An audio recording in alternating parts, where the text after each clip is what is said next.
Selamat pagi anak-anak. Pagi, Pak.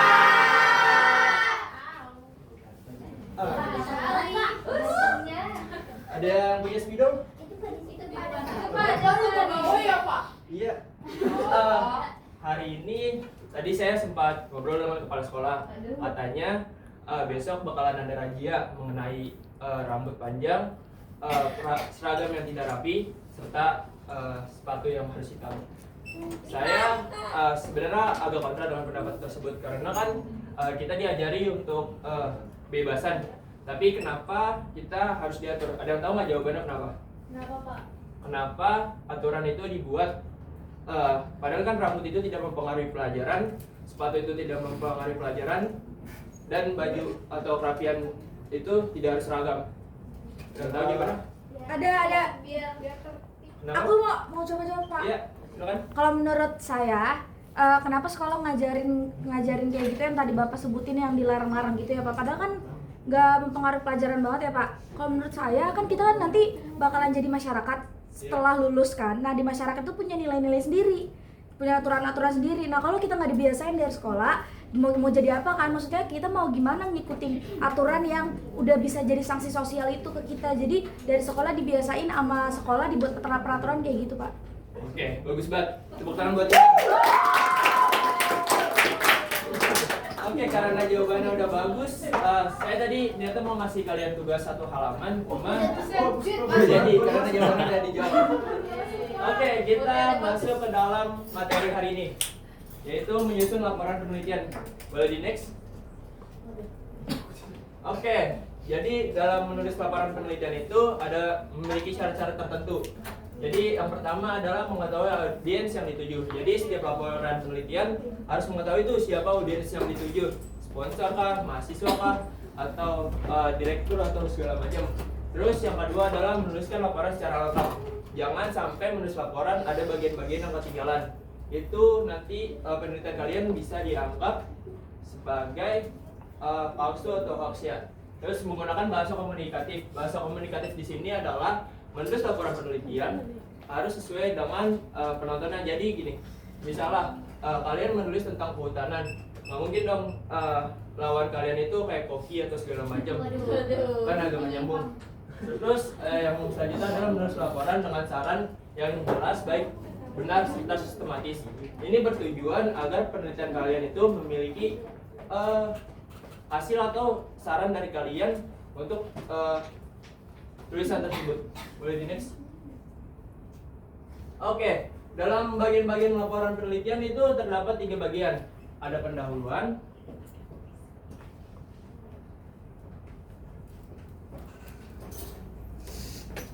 isi laporan,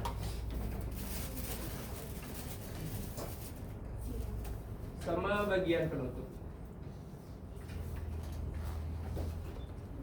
Boleh di next? Oke, ada yang mau baca? Yang nomor berapa, Pak? Semuanya?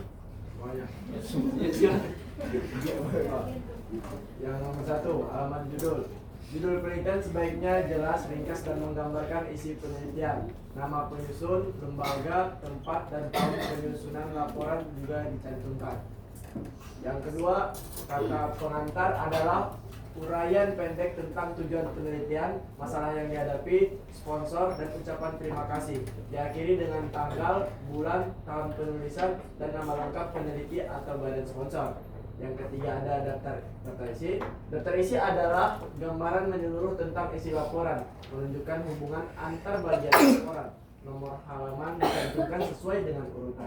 Yang keempat, daftar tabel atau daftar gambar atau ilustrasi atau diagram-diagram biasanya dibuat jika terdapat tabel, gambar atau grafik dalam laporan. Memuat judul-judul tabel, gambar ataupun grafik dengan nomor halaman sesuai urutan. Sudah? Sudah, Pak? Oke, ini sebenarnya menyusun laporan penelitian ini sudah ada di mata pelajaran bahasa Indonesia. Tapi di sini saya sebagai guru sosiologi ingin mengulas sedikit aja sih sebenarnya. Ya, boleh di next. Nah, isi laporan. isi laporan sendiri itu terdapat 5 bab, yaitu latar belakang. Iya, isi laporan terdapat 5 bab. Ada pendahuluan,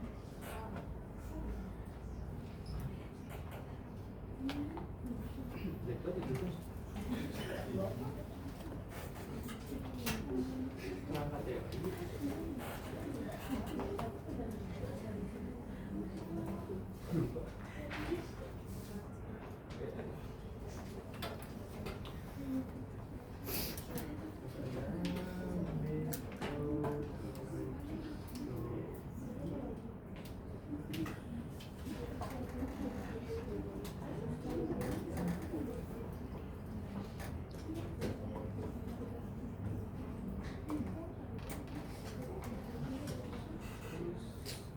ada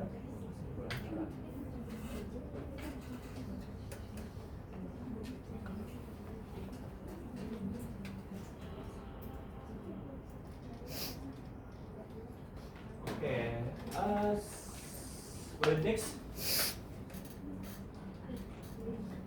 Oke, kerangka teori dan metodologi penelitian.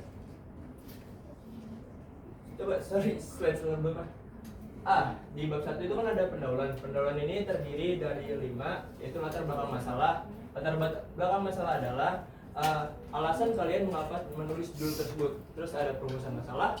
Perumusan masalah adalah rumusan masalah dari penelitian tersebut. Terus ada pertanyaan. Pertanyaan itu dibuat untuk audiens. Terus tujuan penelitian. Tujuan apa sih yang kalian ingin capai dari tulisan tersebut. Terus ada kegunaan penelitian atau manfaat penelitian yang kalian tulis dari judul tersebut. Boleh di next. Oke, yang selanjutnya ada bab 2, perangkat teori dan metodologi. Boleh, ada yang mau baca? Jadi Pak, Boleh. bab 2 kerangka teori. Bagian ini ditulis untuk memberikan gambaran kepada pembaca mengenai hal yang telah dirintis oleh peneliti untuk memberikan penekanan penting permasalahan dan memberikan petunjuk kepada pembaca untuk dapat mempelajari masalah tersebut lebih lanjut. Isinya itu ada tinjauan pustaka sama kerangka teori. Lagi? Saya Pak yang bab 3-nya. Siap. Oke, bab 3 itu metodologi. Bab ini tuh menerangkan tentang subjek, objek, ruang lingkup penelitian, teknik pengumpulan data, cara pengolahan data, dan analisis data yang digunakan. Nah, dalam metodologi penelitian ini biasanya telah disajikan dalam perancangan penelitian, diantaranya mulai dari pendekatan penelitian, jenis penelitian, subjek penelitian, teknik pengumpulan data, dan yang terakhir adalah teknik analisis data. Oke, langsung aja di next. Ya. Boleh, siapa lagi mau baca? Pak, saya mau baca Pak. Ya. Oke, yang bab 4 itu ada hasil penelitian, di mana bagian ini peneliti mengurai proses pelaksanaan penelitian, baik menyangkut validitas instrumen penelitian dan proses pengumpulan data maupun proses analisis datanya. Ya. Ada lagi mau baca? Ya Pak, Ya. bab 5 kesimpulan dan saran. Kesimpulan harus dibuat singkat, padat, dan jelas. Kesimpulan berisi hal-hal yang telah dibahas pada bab sebelumnya. Pembaca yang memiliki waktu terbatas kadang hanya membaca tujuan, hipotesis, dan hasil atau kesimpulan penelitian. Yang satu kesimpulan, kedua saran. Ya, jadi itu isinya. Boleh di next saja, lanjut.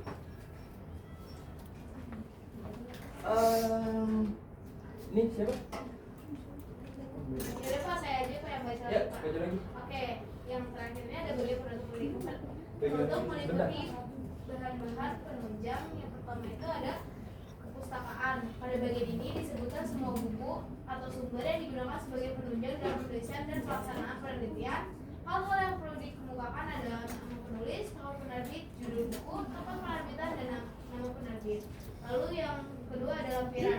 Lampiran memuat hal-hal yang perlu diketahui pembaca, biasanya meliputi format kuesioner, wawancara atau pengamatan, dan dokumen penting lainnya seperti foto atau naskah tertentu. Lalu yang ketiga ada indeks. Bagian ini berisi daftar kata, istilah atau nama yang ada dalam laporan. Indeks biasanya disusun menurut abjad. Yang tadi saya sudah bilang, ini kan udah dibahas dalam mata pelajaran bahasa Indonesia. Seharusnya kalian semua sudah tahu apa itu daftar pustaka kan? Tahu Pak. Video saya mana ya? Saya, pagi saya. Nah, jadi contoh bikin. Waduh. Bikin apa, Pak? Contoh bikin apa, Pak? Bikin daftar pustaka. Oh. Gitu. Apa Pak? Ininya Pak? Bukunya Pak? Bukunya teori belajar dan pembelajaran sosiologi. Ini pakai nama saya Pak. Boleh. Nama kamu siapa? Risma. Risma. Saya Risma. Bisa nggak kenal sama teman sendiri?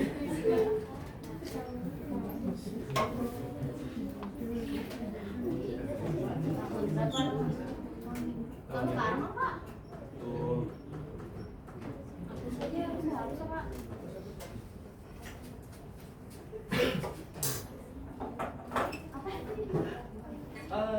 Teori belajar dan pembelajaran.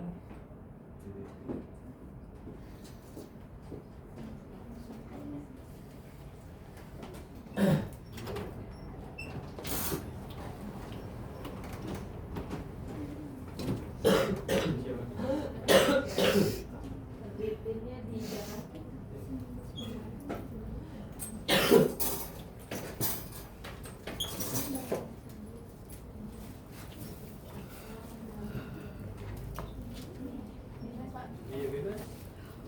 Anda diajar ya sama guru.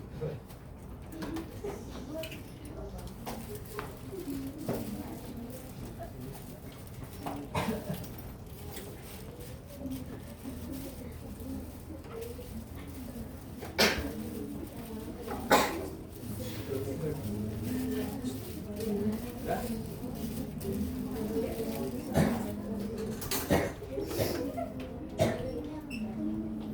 Oke, bisa diperhatikan ke depan sebentar? Ya, Pak.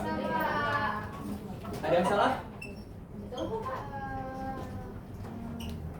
Ayo Koma Risma titik 2024 Teori Belajar dan Pembelajaran Sosiologi Jakarta Gramedia.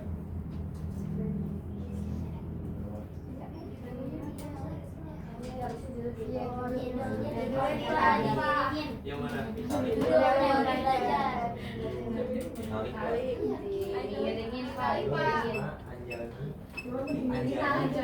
Anjalnya Risma. Ada lagi?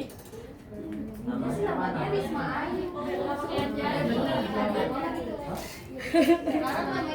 Itu Pak, itu di Pak, iya itu di Ayunya kenapa ada koma Pak? Kan namanya udah Ayu Risma Pak.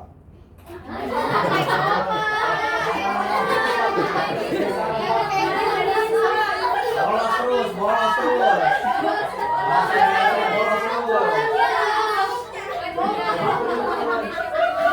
Bahasa Indonesia pokoknya jangan bolos. Bahasa Indonesia berapa sih? Siapa yang Arifin ya? Arifin. Suruh bikin aja Pak, suruh bikin Pak. Kamu mau maju? Bikin harus nih Pak. Ah, ini dia. Bukunya. Bukunya terserah saya Pak.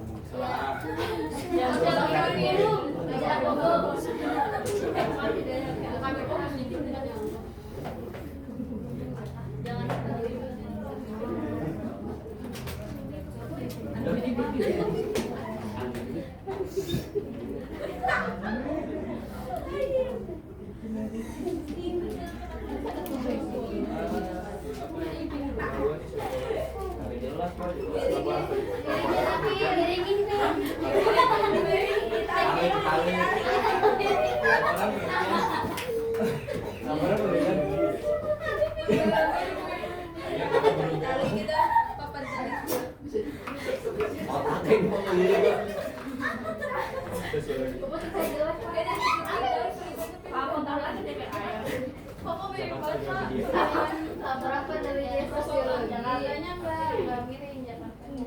Ditarik terus. Makanya pinjam dulu. Size media. Tuh, di garisnya dapat duit. Erlangga. Pak.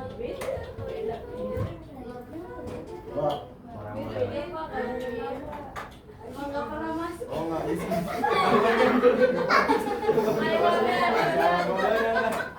Tahuan kan yang nggak pernah masuk siapa? Oke. Di next selanjutnya. Oke, jadi sekarang saya mau kalian buat kelompok 5 orang.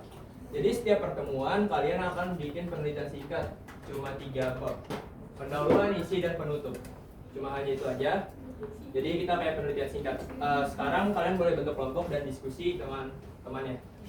Yang penelitian suara gembok. Kita mau tentang bahas materi terkait apa judulnya? Sampah boleh sampai ke 5 kan banyak. Oh iya dong. Berarti terlalu banyak. Kenapa sih mereka kok bisa buang sampahnya sembarangan? Siapa yang bikin aku bikin dapur. Aku bikin ya. Yaudah aku mau buang. Kamu isi aja segitu. Isinya kebanyakan. Dibagi-bagi tugasnya. Oke. Oke Pak. Ada yang pesan dalam menemukan judul? Aman Pak. Aman. Pak. Ridho Pak katanya. Kamu Ridho ya? Kamu mau bikin judul apa? Anu Pak, pengaruh negatif paparan atau perokok terhadap tingkat kenyamanan di tempat umum.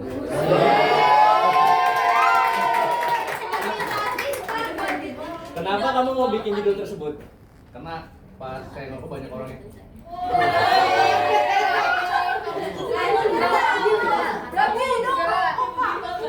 Saya mau jelasin, cuman saya nggak megang rokok. Ada yang megang rokok nggak? Tapi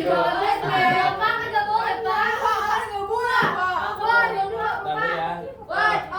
Jadi ada yang tahu dalam kandungan rokok ini apa aja? Nikotin Pak.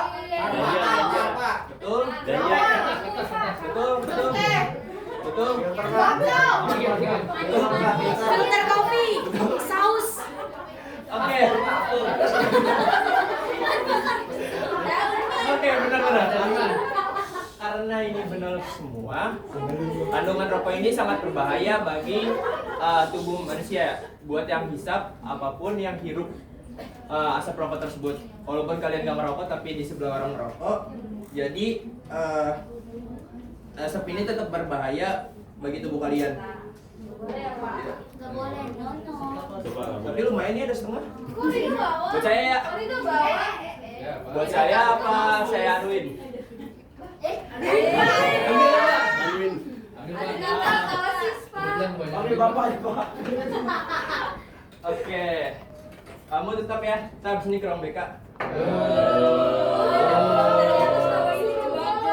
Kursi dulu lah gua bilang Ada jebakan nih dong. Jebakan. Papa yang cewek juga pada bawa liptin tahu Pak. Wah, cukup. Iya ini. Wah, kamu bagus. Bagus. Oke. Saya lihat bentar lagi nih waktunya nih. Saya nggak punya kata-kata motivasi sih sebenarnya. Cuma kalian mau kata-kata motivasi? Mau Pak. Oke. Jadi gini. Malu banget Pak. Pak nggak bisa ini lagi Pak. Apa-apa? Judul lagi Pak. Nggak habis waktunya. Nggak bisa Pak. Oh. Ya, ntar aja di belakang aja kita. Saya sudah nyiapin Pak dari tadi. Tahu Pak, kasihan Pak udah mikir Pak. Ya udah judul kamu apa? Saya Pak. Analisis Analisis perubahan interaksi sosial penyuka sepak bola setelah pertandingan final FA Cup Pak. Kenapa kamu mau judul tersebut? Karena kan itu pertandingan antara MU dan Manchester City ya Pak. Nah, jadi teman saya itu fans MU Pak. Dia sebulan akhir-akhir ini Pak seneng banget Pak setelah pertandingan itu Pak karena MU menang Pak. Emang kamu fans apa? Saya fans MU Pak.